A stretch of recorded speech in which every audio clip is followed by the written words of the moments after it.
Ponzi scheme has become an expression to describe any sort of scam or con game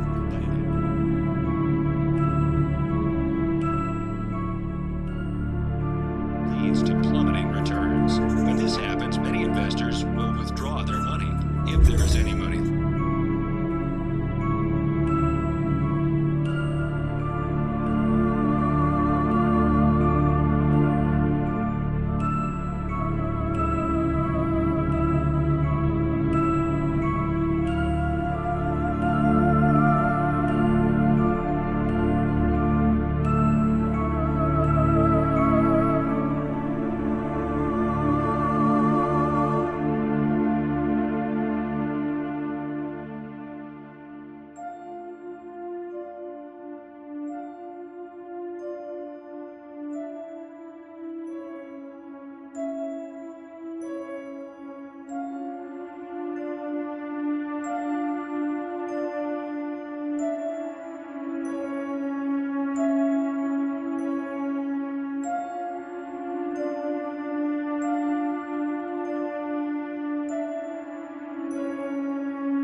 A promise that the investment will achieve an above-normal rate of return.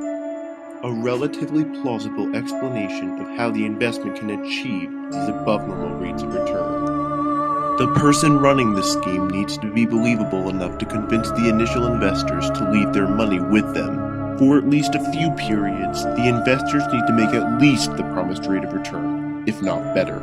Other investors need to hear about the payoffs. At the very least, more money needs to be coming in than is being paid back to the investors. Convince a few investors to place money into the investment, then return the investment money to the investors plus interest. Pointing to their success, convince more investors to place their money into the system, repeat the cycle of deception, then break the pattern and escape with the money and start a new life.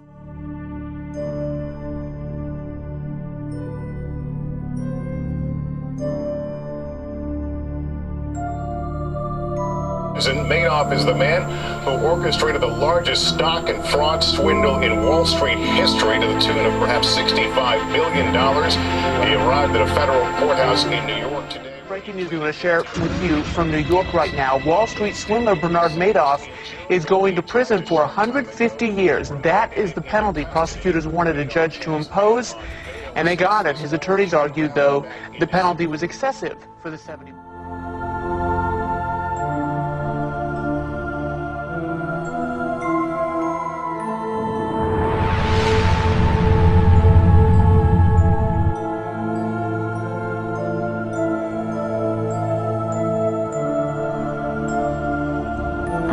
I lost everything.